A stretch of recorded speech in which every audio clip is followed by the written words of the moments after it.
Pourquoi la question? Pourquoi la question? Parce que j'étais étonné de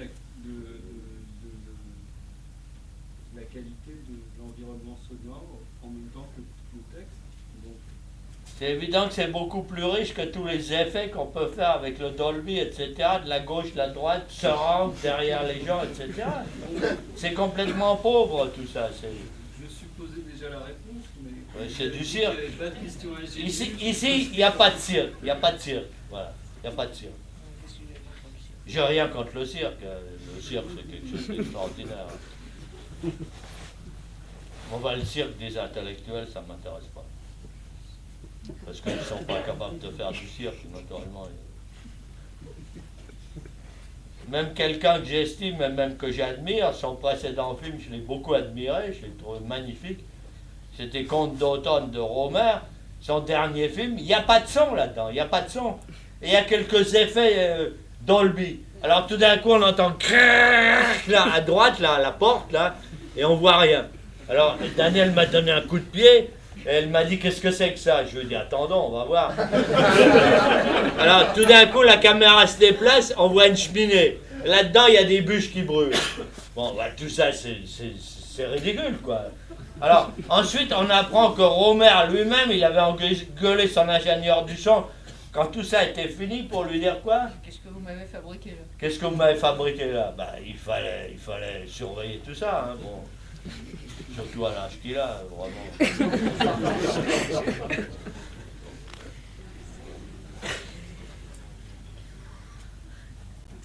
Quand vous aviez fait Sicilia, vous l'aviez fait au théâtre d'abord, non? Et là aussi?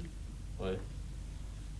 Pas pour faire du théâtre avant, et le théâtre ne m'intéresse pas en soi, mais quand on le fait, on essaye de le faire au maximum, et bien, comme s'il n'y avait pas de film après. Même tout ce qu'on verra, qui sera dans le film off, dont on est les seuls à savoir, c'est que ça ne se verra pas à l'écran, parce qu'on a décidé que ça serait hors champ. Mais enfin, on le fait, mais on ne le fait pas pour faire du théâtre, malgré tout, on le fait parce que ça nous permet, pendant 3 mois ou 2 mois et demi, ou même 4 mois, de répéter avec les acteurs. Pour pouvoir ensuite, quand on tourne, approfondir sans recommencer à discuter et sans faire des essais, des répétitions, etc. C'est-à-dire que là, on a un luxe que, comme disait Godard, aucun acteur au monde ne vous offre. Aucun acteur français, aucun acteur au monde. Même pas les acteurs américains. Qui arrivent en sachant pas leur texte, on leur fait des nègres, on leur écrit le texte par terre, devant, derrière. Tout ça, c'est... Bon, ou alors ils ont appris ça à la dernière minute. Là, les acteurs ont eu le temps pendant 3 mois et demi, d'apprivoiser un texte. Bon, voilà, ça, on a travaillé avec eux tous les jours, ou près, oui, tous les jours. Pas avec chacun tous les jours. Pas avec chacun tous les jours, mais on va... Mais ils le lisent tout de même. Ils le lisent. Bon, alors, ben, ça, c'est une bonne question. Où est-ce que vous êtes? Où est-ce que vous êtes? En haut. Ah, vous êtes en haut? Ah, ouais. Mais qu'est-ce que vous faites là-haut? Bon, ils le lisent. Bon, alors, dans ce film-là, il y a une des règles du jeu. L'art, c'est pas du tout quelque chose qui plane. Bon, c'est un jeu. L'art, c'est un jeu, comme le jeu d'échecs ou le contrepoint.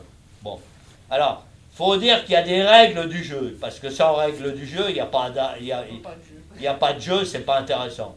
Et si aux échecs, il n'y a pas de règles, on ferait n'importe quoi, ça serait comme Bush, il fait n'importe quoi en politique, ça n'a aucun intérêt, ou c'est même criminel. Bon, alors, l'art, c'est un jeu, avec des règles. Chaque jeu a ses règles. Bon, ici, on s'est établi, nous, des règles avec ce texte. Il y a des textes qu'on a choisis, je me suis cassé la tête là-dessus pendant 3 mois, de faire lire, et d'autres qu'on a choisi de faire dire. Et c'est pas n'importe quoi, et c'est pas décidé à la dernière minute. Ça a été décidé 8 mois avant de commencer les répétitions au théâtre, c'est-à-dire 8 mois avant de tourner le film. Bon, comment? Alors qu'est-ce que c'est votre question? Si certains lisent des textes, c'est très simple. c'est que ce sont des textes qui préféraient, eux, en tant que personnages, lire. Parce qu'ils préféraient les avoir écrits d'une manière exacte et ne pas s'emballer ou dérailler. Alors ils les lisent. Parce que c'est un procès. Ils font des dépositions devant quelqu'un qui serait un juge ou je ne sais pas quoi. Bon, alors, il y en a qui ont choisi de lire. Il y en a d'autres qu'au contraire, tout d'un coup, après avoir lu ce qu'ils avaient déjà fixé par écrit, ça leur vient et ils ont d'autres souvenirs et ils les improvisent, donc ils les récitent. C'est très simple. Non, ça me semblait plus complexe que ça, parce que j'ai eu l'impression que les textes étaient des textes annotés, Ouais. avec, il y avait des mentions de couleurs, il me semble. Ouais. Vous êtes bon sûr. Tu vois, j'ai eu cette impression-là. Donc, est-ce qu'il n'y a pas aussi le travail de mise en scène, non seulement dire, mais aussi comment le dire, donc la façon... Bah, évidemment, dont- sinon qu'est-ce qu'on ferait tout ce temps-là? Oui, mais quand vous parlez de procès, vous dites oui, ce sont des dépositions. Je ne suis pas d'accord. Dire oui, il y en a qui préfèrent lire leur texte. Un texte de déposition n'a pas Il la a dit les mention. personnages, hein. Il n'a pas Oui. dit les acteurs. Les personnages, Oui, les ça veut personnages. dire que c'est pas une décision qu'on a prise à la dernière minute Oui, oui, mais je peux avec dire. disons, les comédiens. Mm. C'est quelque chose qui était déjà décidé avant sur les personnages Mm. et non pas sur les comédiens. C'est quelque chose que je leur ai Et imposé. il y a eu très peu de changements. Il y en a eu 2, 3, des petits changements, mais très peu. Mm. Et quant à ce que vous voyez, les couleurs, etc., oui, bien sûr. Parce que le travail sur les textes, ça consiste d'abord à savoir comment les gens respirent, où il faut qu'ils respirent, comment ils... S'ils disent seulement un mot ou une demi-syllabe, ou s'ils disent une ligne très longue et ensuite quelque chose d'un peu plus court, etc., ou ils s'arrêtent à une virgule, ou si au contraire la virgule est dynamitée et le point de la phrase est dynamité, etc., tout ça c'est décidé avant avec eux, avec chacun d'eux. Et puis ensuite, ça consiste à voir les mots qui disparaissent, où l'acteur les dit sans savoir ce qu'il y a derrière un mot comme ça. Il y a des acteurs qui disaient tout le temps neve, la neige. Bon, ben, un jour Daniel leur a dit, mais tu sais ce que c'est que la neige? Alors il faut un peu de poids sur la neige, ça ne veut pas dire qu'il faut accentuer la neige, mais il faut être conscient de ce que c'est que la neige. C'est à la fois quelque chose de très beau et en même temps c'est une menace. Alors quand ils ont pris conscience de ça, ben, le mot neve, sans qu'il accentue, prend du poids. Et tout est fait comme ça. Chaque syllabe, chaque mot. On Voilà. voit bien que ce ne sont pas des professionnels. Ça veut dire quoi ce que vous dites? Ce ne sont pas des acteurs professionnels. Vous avez dû les utiliser comme ils étaient. C'est votre choix. Ça se comprend très bien. Parce que si c'était des acteurs, on dirait que tout de suite qu'ils sont très mauvais. Ah bon, pourquoi? Parce qu'ils sont un peu meilleurs que des acteurs professionnels ou quoi? Je ne sais pas. Non, c'est tout simplement que vous les avez utilisés comme ils étaient. Je vous répète, c'est votre choix. On le comprend très bien. Vous les avez utilisés avec leurs accents des différents terroirs, par ailleurs. Ils ont tous un accent très typé. Si quelqu'un comprend l'italien, il s'en apercevra tout de suite. Vous êtes italienne, vous? Je parle très bien l'italien, oui. Ah. Donc je me rendais très... Mais je pense que même sans connaître l'italien, on se rend tout de suite compte que ce ne sont pas des professionnels. Me trompe. Là, ce qui m'a frappé, Non, pas du tout, vous ne trompez pas. Mais il y a des films où on a mélangé les acteurs professionnels, même des vedettes et des non-professionnels. Alors là, ça se complique. Ouais. Alors ici, pourquoi vous avez remarqué que c'était des non-professionnels? En quoi? Dans leur façon de présenter leurs textes, et c'était manifestement vous qui les avez utilisés tels qu'ils étaient.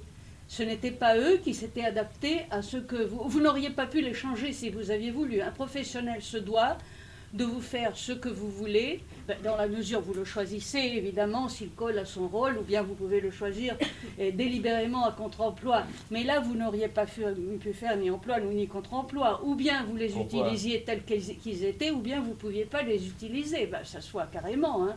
Il suffit de... Non, mais moi j'aimerais bien vous comprendre. Alors, vous avez compris une partie ou non? C'est pas très compliqué à comprendre, c'est toujours la même chose. probablement on vous l'a déjà dit. Bah oui. C'est l'impression qu'elle a. Bah oui. Non, mais moi, je suis un peu plus démocrate. Elle me dit toujours que je suis un démocrate impénitent, alors j'aimerais mieux comprendre un peu plus. Vous faites semblant. Non, je fais pas semblant. Non, croyez pas. Hélas, non. Hélas. Alors, qu'est-ce que vous voulez dire? Qui n'aurait pu jouer que de cette... Si de jouer, on peut pas, il ne s'agit même pas de jouer. Ce ne sont pas des comédiens, ce sont des personnes que vous avez utilisées avec leur façon de parler. Et vous avez déjà utilisé... j'ai déjà entendu dans votre bouche 3 fois, au moins peut-être 4, le mot « utiliser ». Ah, bien sûr, c'est ce qu'on fait avec un acteur, qu'on soit réalisateur ou metteur en scène, c'est-à-dire Est-ce que l'acteur professionnel. vous emploieriez le même mot pour un acteur dit professionnel, utilisé? Pourquoi pas? Bon, alors continuons. D'accord. Bon, alors dans ce cas-là, je vous ai cherché des puces en vain. Bon, alors qu'est-ce que vous vouliez dire? Moi, je ne vous cherchais pas des puces. Non, mais moi là, je vous en ai cherché, vraiment. Oui, je sais. Et Ouais. vous avez très bien compris quel métier je fais aussi. Non, je sais pas. Vous êtes actrice. Oui, tout Ben, à voilà. fait. Ouais. Bon, maintenant, Mais- moi, je vais vous dire mais quelque c'est pas la chose. peine Quand d'être- on travaille avec des gens, que ce soit des acteurs professionnels ou des acteurs non professionnels, Y a- ce qu'on essaye de faire, c'est Il n'y a c'est de aucune découvrir. différence pour Non. nous. C'est Aucune de différence ni découvrir de ce qui- classe, ni de niveau, ni de culture, ni d'origine sociale, etc. Ben, je m'en doute. Ben, C'est on de s'y découvrir. prend de la même façon. Ça y est, Ouais. c'est de découvrir ce qu'ils sont vraiment. Et c'est évident que des acteurs le cachent beaucoup plus, parce que s'ils devaient tous les soirs sur la scène, s'ils jouent au théâtre, ou même dans les films, chaque fois qu'ils en font, livrer ce qu'ils sont vraiment, bah, ils ne vivraient pas longtemps.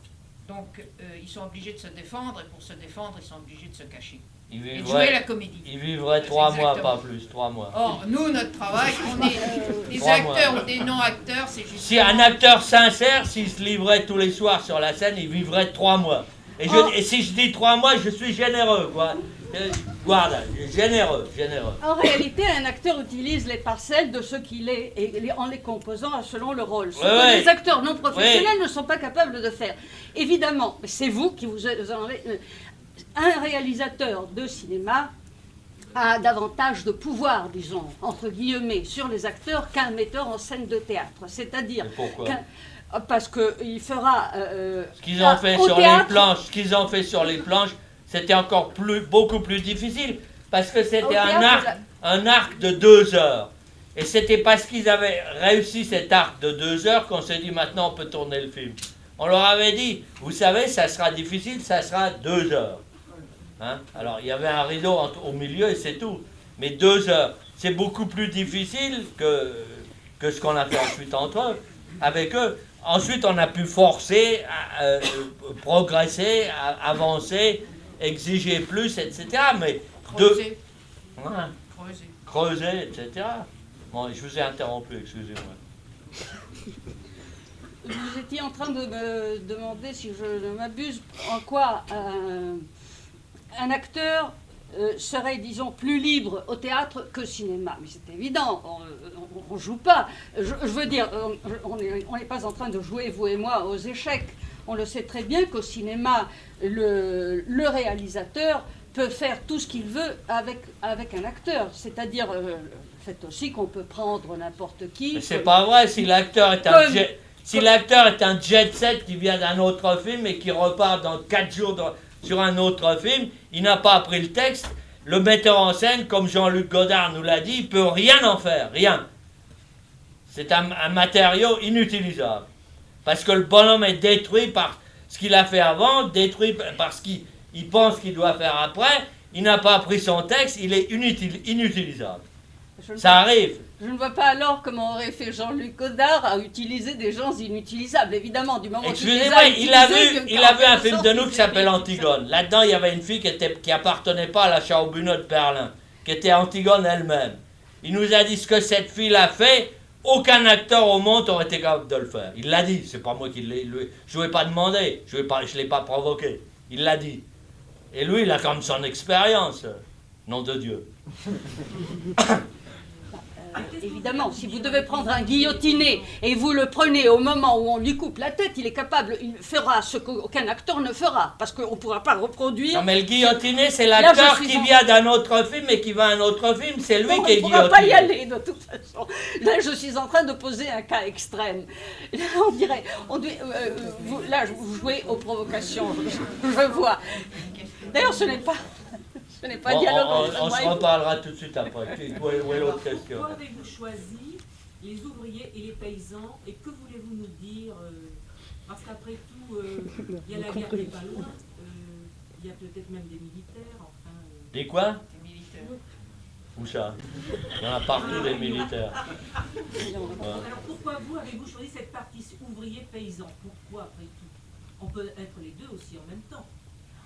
Pourquoi? Ah non, oui, on peut être les deux en même temps, mais enfin, à l'origine, un paysan était un paysan. Il y a eu pendant des siècles des paysans. En effet, ils étaient en partie ouvriers parce qu'ils construisaient des terrasses avec une patience infinie, des pierres grosses comme ça, qui mettaient les unes sur les autres sans mettre la moindre ciment, des murs qui résistent encore de nos jours, en Toscane, dans les oliviers, où il y a des oliviers et partout ailleurs dans le sud, etc. Hein, et autour de l'Etna et en Sicile, etc. Et ça existait même en France, mais plus personne ne le sait.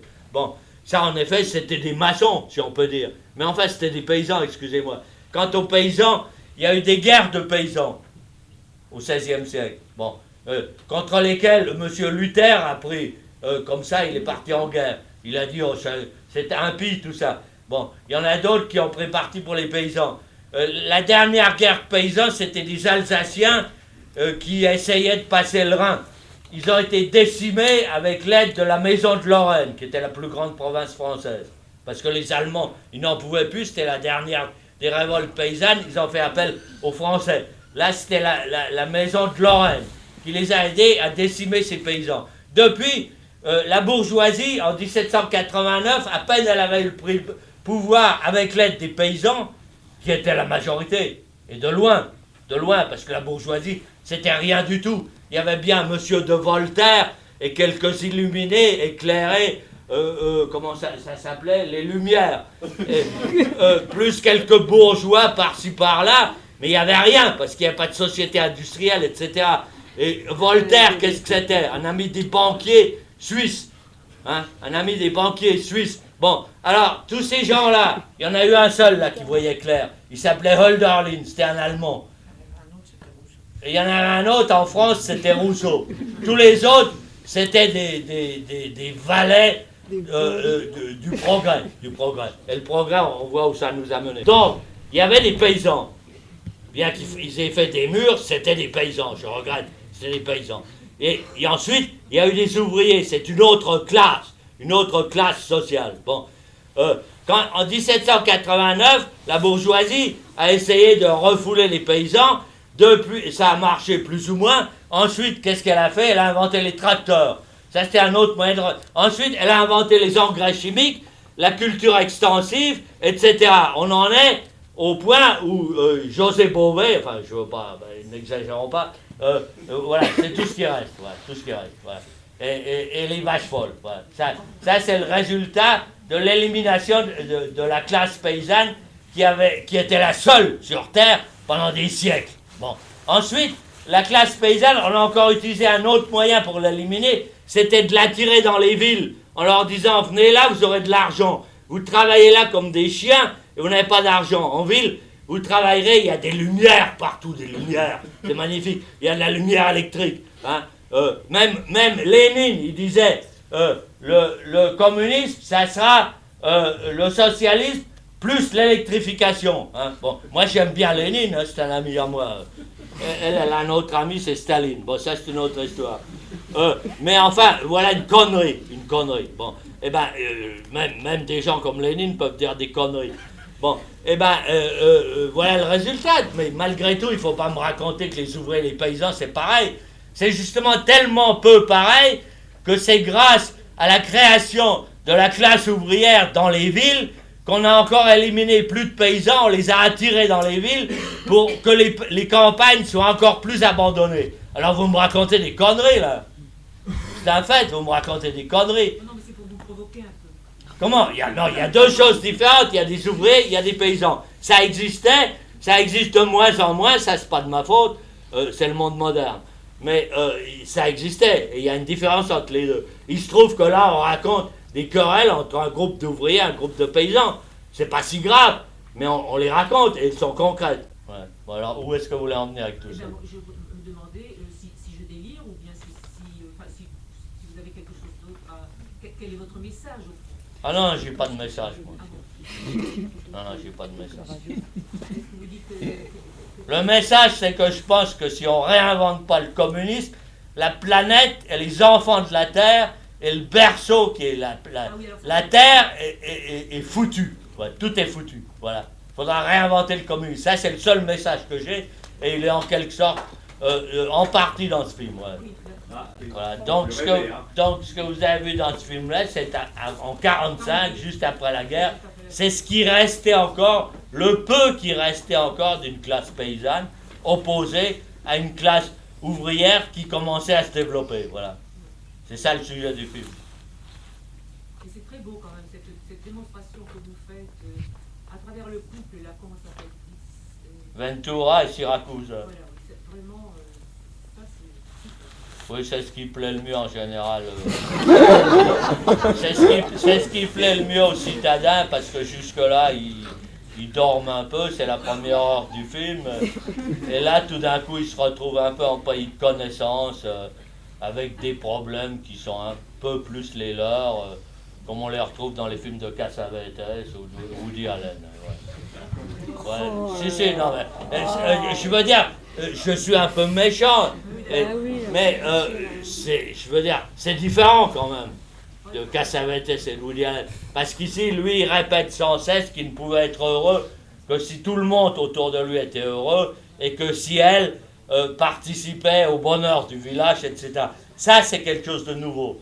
Pas tout à fait nouveau, parce que c'est d'une forme d'amour cornélien. Et ça, c'est les Français qui l'ont inventé, parce que plus français que Corneille, on ne peut pas être. Mais il y a quand même là un décalage social, je veux dire. Bon, ça, c'est nouveau.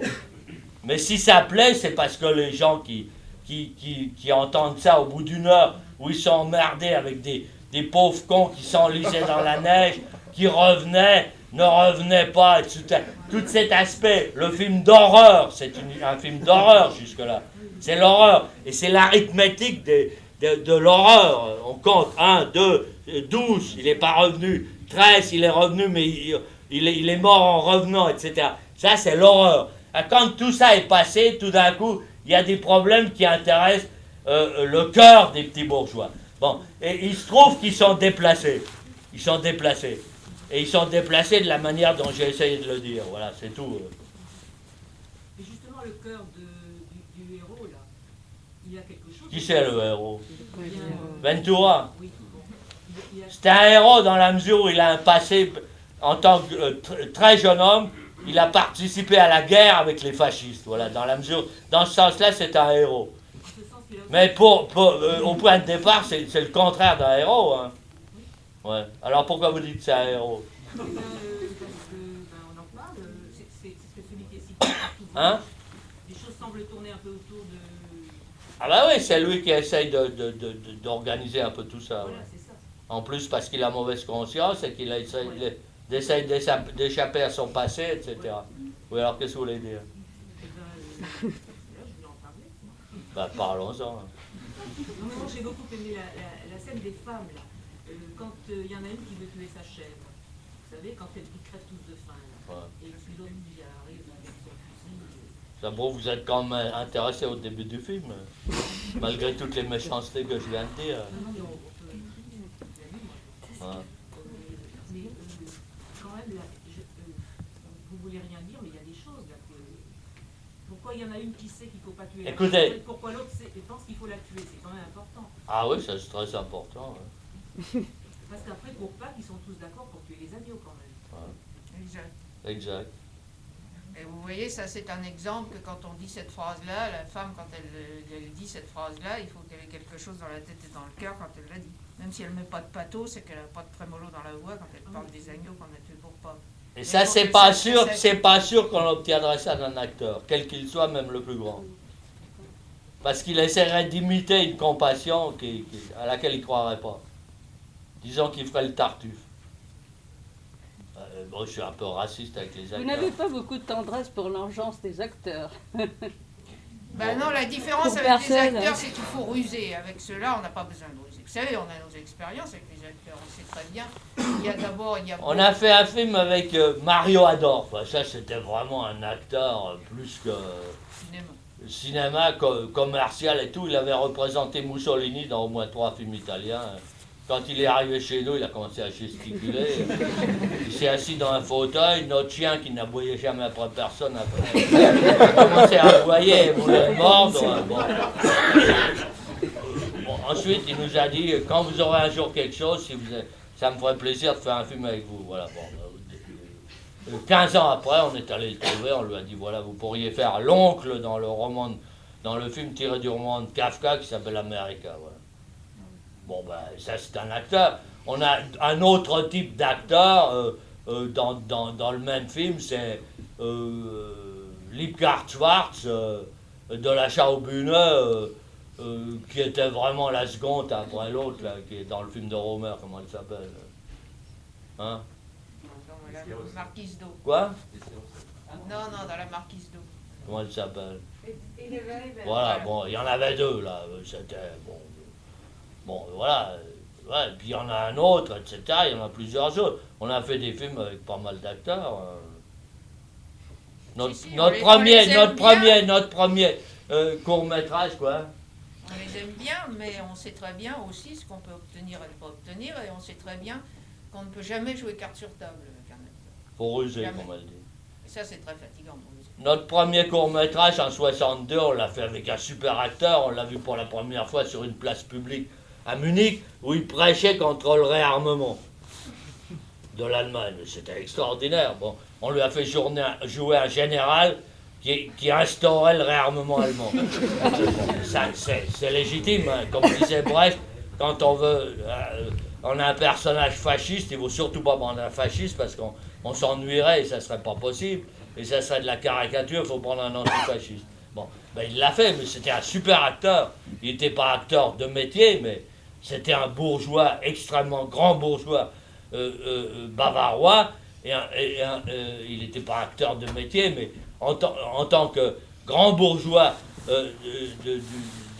d'une classe sociale très élevée en Bavière, c'était un super acteur.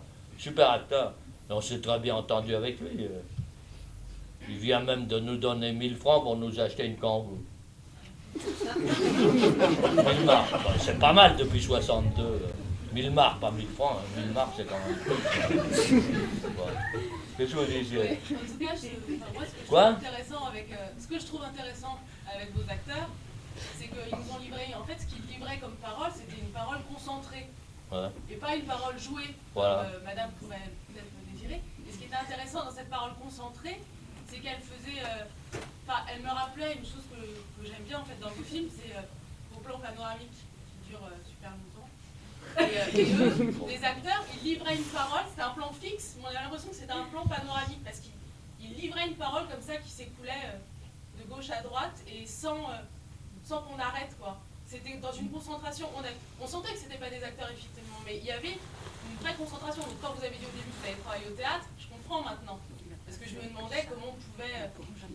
ils étaient vraiment doués parce qu'il n'y avait pas de coupure, il n'y a pas de montage dans leur petite scène. Et ça, c'est très très impressionnant en tout cas. Ça me fait bien plaisir. Maintenant, elle est en train Ça, c'est l'énergie. C'est l'énergie. Ouais. C'est l'énergie qu'il faut capter, concentrer. Ouais. Et ne pas laisser... C'est ce que disait Isaac Stern à midi 35, à midi 25 sur France Culture ce matin, j'écoutais par hasard.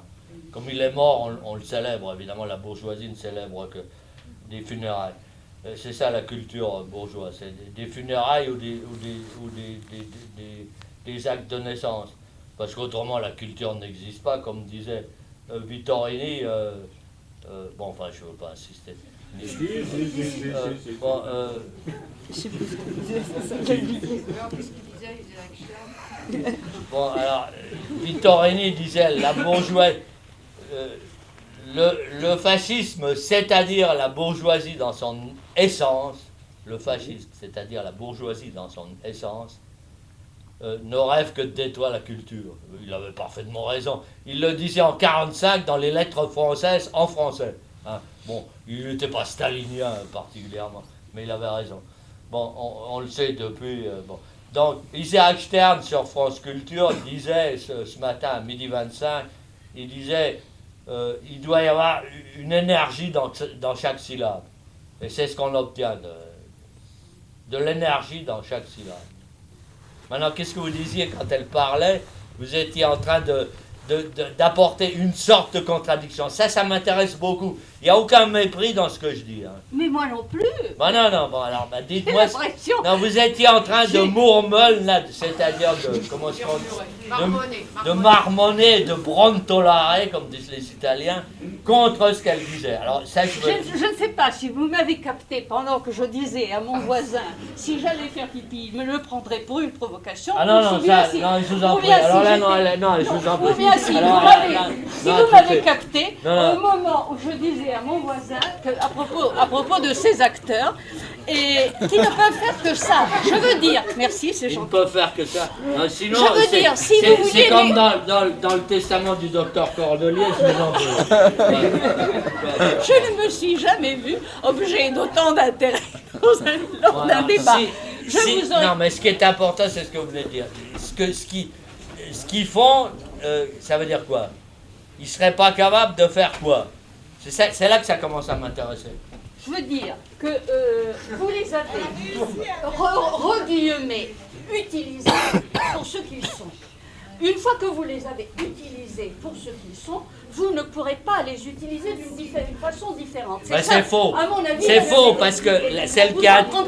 Mais non, celle qui a un turban, je l'ai déjà utilisé dans Sicilia. Celui qui appuie au tronc d'arbre, je l'ai déjà utilisé dans Sicilia. Il disait et bello il mondo, comme ça. Et bon, alors, ça en fait déjà deux. Et il y en a un troisième, c'est lequel? C'est la fille qui disait rien dans Sicilia. Et la fille qui disait rien dans Sicilia, qui était à côté de son mari qui vendait les oranges, elle était dans Sicilia. Donc ça en fait déjà trois que j'ai utilisé 2 fois. Donc il y a déjà là quelque chose qui ne va pas dans votre discours, dans votre raisonnement. Et puis ce que vous dites, c'est... Et j'ai approfondi celle qui fait le turban, qui est très long là. Au début, c'est la première qui parle. Vous voyez qui c'est? Angela. Ouais, Angela, elle s'appelle. Celle avec le... Oui, exact. Bon, celle-là qui a l'air d'une paysanne russe. Bon, celle-là, elle était dans Sicilia, elle faisait la mer. Bon, ici, elle est tout à fait différente et on l'a forcée à prendre beaucoup plus de risques et à faire quelque chose de différent. Donc c'est faux ce que vous dites. Mais il y a quand même quelque chose de vrai dans ce que vous dites, Ah. c'est que, en effet, on les prend pour ce qu'ils sont. Parce que les acteurs ne sont plus rien. Ils sont justement des rôles différents et ils ne sont plus une personne humaine complètement enracinée. Ça, en effet, c'est différent. Et pour des personnages comme ceux-là, et pour ceux de Sicilia, il était exclu de prendre des acteurs parce que justement, les acteurs ne sont plus. Ils sont beaucoup de choses, mais ils ne sont plus. Bon, une seconde, il y a une dame là qui lève le doigt, peut-être pour mettre tout le monde d'accord. Ou tout le monde... Les metteurs en scène, pardon, que des acteurs, mais peut-être doit-on aussi parler des metteurs en scène. Pourquoi c'est Vittorini maintenant que vous mettez en scène? Oh, vous savez, ça c'est... je vais vous décevoir beaucoup, c'est des rencontres de hasard. Hein. Dans la vie, il y a des rencontres. Et quand on rencontre un texte, c'est aussi une rencontre de hasard. Vous venez de le rencontrer? Il est mort depuis un moment. Oui, mais je l'ai rencontré très tard, je dois l'avouer. On a fait un film en 76 tiré de textes de 18 de Pavese qu'on connaissait depuis plusieurs années. Celui-ci, au contraire, on l'a découvert beaucoup plus tard. Non, c'est une... je pense que... on avait envie de faire un film dans un ravin qui échappait au monde moderne, sur des problèmes qui échappaient au monde moderne, qui rappelait un peu quelque chose, c'est-à-dire une époque où En France, on faisait des lois contre les concerns, c'est-à-dire contre les trusts, c'est-à-dire contre la concentration capitaliste, dont on savait où elle avait mené. Et maintenant, tout ça est balayé et on fait le contraire. Et là, c'est une époque de gens qui aussitôt après la guerre, se rencontrent et n'ont rien à faire avec tout ça et précèdent toutes les trahisons qui ont suivi. Toutes les trahisons, parce que c'était des trahisons. Et qui sont là, isolés, parce que c'est des pauvres cons. Ouais, c'est tout. Et ça nous intéressait. Et ce qu'on voudrait faire maintenant, c'est la suite. Ouvriers, paysans, suite et fin. Ça s'appellera humilié au pluriel. Et là, on verra arriver un représentant du cadastre, comment ça s'appelle en français. Il leur dira tout ça vous appartient pas, les maisons et tout ça, il y a de la propriété, ça existe. Et ils parleront plus, ils n'auront plus un seul monologue. Il y en aura de temps en temps un qui dira mais est-ce que les déserts qui sont traversés par les nomades appartiennent aussi à un propriétaire ou des choses comme ça. Voilà, c'est tout. Et puis il leur dira méfiez-vous et tout ça, vous allez être rappelés à l'ordre. Et puis après arriveront 3 représentants de la résistance avec des petits foulards rouges et des fusils et qui diront vous devez apprendre la nouvelle économie. Votre blé n'est pas rentable, votre maïs n'est pas rentable et il faudra que tout ça change. Il y a trop de travail, vous investissez tant d'heures dans votre maïs. Les Américains et même les Soviétiques investissent 3 heures dans du maïs et ils le vendent. Et il coûte 10 fois moins cher que le vôtre. Et si vous deviez en plus payer vos heures supplémentaires, ça ne serait pas rentable. Donc vous faites que des conneries. Vous n'avez même pas de toilette, vous n'avez même pas d'eau courante et vous n'avez pas de frigidaire. Il faut que tout ça change et tout ça. Bon voilà. Alors, ça se termine très mal parce que... Et ils leur disent qu'il faut s'adapter à l'économie. Si l'économie exige des robinets, eh ben, il faut que tout le monde fabrique des robinets. Voilà. Ils disent robinet, robinet. Voilà. Et voilà, ça sera la suite. Tout est scrupuleusement traduit sauf 2 phrases. Ah, ça c'est le responsable. Oui, parce que là, j'ai jugé qu'il fallait que les gens quand même puissent ne pas lire pendant quelques secondes. Non, mais ce que je voulais dire à la dame là-bas dans le fond, c'est que le travail, acteur ou pas acteur, le travail, ça consiste à essayer de faire monter à la surface que les gens ont au fond d'eux-mêmes. Un acteur, c'est malgré tout un être humain. Hitchcock disait les acteurs, c'est du bétail. Moi je dirais jamais une chose comme ça. Non. Mais enfin, je dis malgré tout, c'est des êtres humains. Donc. Mais vous aimez bien le bétail, ça vous a coûté. Oui, j'aime bien le bétail, ça c'est un fait. Je pense que le massacre des bestiaux en Angleterre et en France et tout ça, pour maintenir les prix, c'est vraiment pas différent de l'invention des fours crématoires, hein, parce que c'est le même esprit, la même mentalité, pour les mêmes raisons, etc. Bon. C'est peut-être pour ça, une des raisons pour utiliser aussi des amateurs, c'est la pureté de la langue qui parle, qui est tout à fait littéraire, et malgré tout, on les croit paysans. Oui. C'est pour ça que je disais tout à l'heure... Ça, je ne crois pas qu'on pourrait l'obtenir avec des acteurs. C'est ça que je disais tout à l'heure quand je disais qu'on ne pouvait pas prendre des acteurs pour ces personnages-là. C'était pas possible.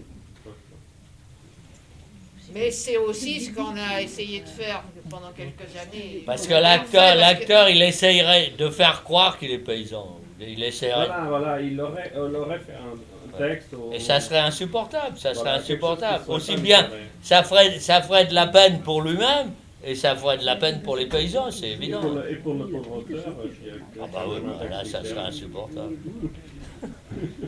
Mais pour les gens qu'on a là, c'est aussi une forme de culture populaire. C'est des gens qui n'avaient jamais lu Vittorini et qui ont découvert quelque chose. Et qui voulaient faire ça parce qu'ils voulaient découvrir un monde qui n'était pas le leur. Donc ils y mettaient aussi de l'endurance, parce qu'enfin, des gens qui travaillent, qui viennent à des répétitions le soir, après 18h, et qui rentrent chez eux à 8h30, À ou part le 9h pour samedi et le manger, dimanche, vous étiez et libre. qui le lendemain matin recommencent à travailler, il faut qu'ils aient de l'endurance, et qu'ils aient envie de le faire. Et il n'y en a pas un seul qui nous ait laissé tomber, ou qui ait fait des histoires, ou des psychodrames. Quoi? J'ai bonsoir. Une question concernant les règles du jeu. J'ai lu que c'était la première fois que vous utilisiez le zoom dans un film. D'abord, est-ce que c'est exact? Non.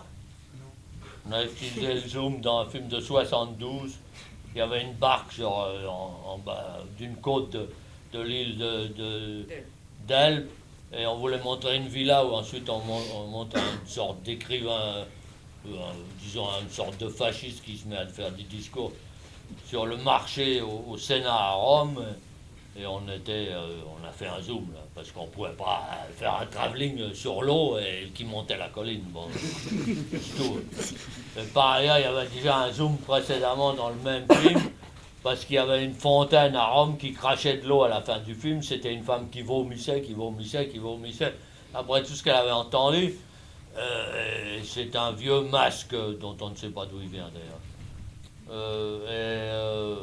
On était de l'autre côté de la rue, la Via Giulia à Rome, et on ne voulait pas demander l'autorisation à la police de bloquer toute la rue pendant 3 heures, et pour mettre des rails, pour s'approcher de ce visage-là, et l'isoler de la fontaine. Et donc on a fait un zoom là. Bon, donc c'est pas la première fois. Mais c'est vrai qu'on a toujours plutôt fait des travelling avec des rails. C'est vrai, oui, pourquoi? Pourquoi vous demandez ça? Parce que si c'était, mais c'est pas le cas, la première fois que vous le faisiez, il y avait sans doute une importance. Ici, il y en a une, parce que moi où j'étais assis à 30 cm derrière la caméra, je suis tombé 3 fois le cul dans l'eau parce qu'il y avait un torrent là. Avec mon siège a basculé, je suis tombé le cul dans l'eau. J'ai dû me sécher pendant 1 heure. Bon, donc là, il aurait fallu construire une sorte de pont et un travelling. Ça aurait duré au moins 2 jours et puis ça n'avait pas d'intérêt. C'est ridicule. Puis on aurait abîmé la végétation. On aurait tout détruit, pas seulement la végétation, mais la topographie là. Et ça aurait été une erreur d'organisation. Un film, c'est aussi une organisation. Brecht disait, après avoir tourné, comment ça s'appelle, Kuhlewampe, il disait que le travail d'organisation nous a coûté plus de peine que le travail artistique lui-même. Parce que c'était un film politique, c'est tout, et voilà. Et si on tourne un film comme ça, il faut pas faire comme les superproductions qui construisent tout de suite un pont sans se préoccuper du temps gaspillé et qui par ailleurs font des économies sur la pellicule d'ailleurs. Ouais. C'était ça votre question? Oui, oui. J'y ai répondu à côté ou pas? Ah non, moi je voulais juste vous entendre. Bon. C'est parfait. On voulait deux mouvements qui s'éloignent d'un premier groupe de 3 pour pouvoir faire le panoramique sur le deuxième groupe de 3 qui est de l'autre côté, et ensuite inversement repasser du deuxième groupe de 3 sur le premier et s'approcher d'un personnage et isoler les 2 autres des 3 personnages, etc. Ça se fait 4 fois, pas plus, hein. Il y en a 4. Et puis il y en a un à la fin, sur le grand peuple. Faut pas exagérer, il y en a 4. Et à la fin, dans le panoramique final, pour ne pas...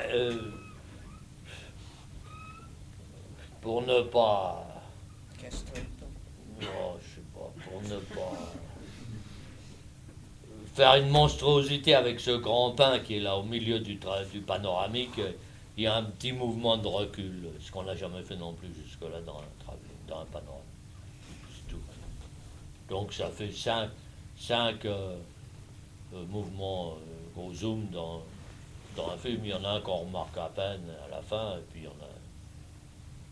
il y en a 4 autres précédemment dans la première heure du film qui sont terriblement évidents. On voulait même qu'ils soient évidents, qu'ils soient à une telle vitesse, etc., que ça fasse un peu un mouvement de farfallamento, ou comment ça s'appelle en français. Les Italiens parlent la farfalla, c'est-à-dire du papillon. Ça papillonne un peu, bon, pourquoi pas. Voilà. Il quelqu'un qui a parlé de culture populaire tout à l'heure, ça vous dirait de nous dire en 2 mots ce que vous inspire cette formule? C'est moi qui ai parlé de culture populaire. J'ai dit qu'on avait fait là, ce dont on avait beaucoup parlé pendant quelques années, mais que personne ne faisait parce que c'est trop de travail. En 68, c'était la mode. Hein. Ces histoires politiques, là, c'était aussi des modes, hein, comme les modes bourgeois. Et les gens qu'on avait là et qui ont appris ce texte-là, c'était des gens dont personne ne connaissait Victorini. Certains, la paysanne, celle avec le turban, comme il dit, sur la tête. Elle n'a même pas fait l'école communale. Elle est presque analphabète. Enfin. Elle sait à peine écrire une enveloppe de lettres. Mais elle est extrêmement intelligente et... Bon, alors pour ces gens-là, apprendre à vivre avec un texte littéraire de quelqu'un qui ne connaissait pas et qui s'appelle Vittorini, même si c'est un compatriote, eh ben c'était en quelque sorte une opération de culture populaire qu'on faisait nous, qu'on leur offrait, c'est tout. C'est ça que vous voulez dire? Qu'est-ce que vous vouliez savoir? Je voulais savoir ce que vous vouliez dire, vous. Ouais, c'est ça.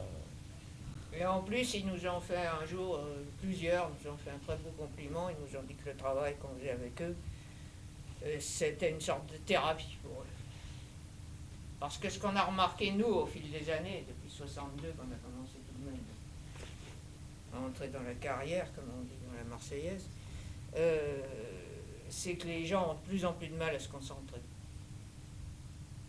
Bon, depuis les dernières années, ça va à pas de géant.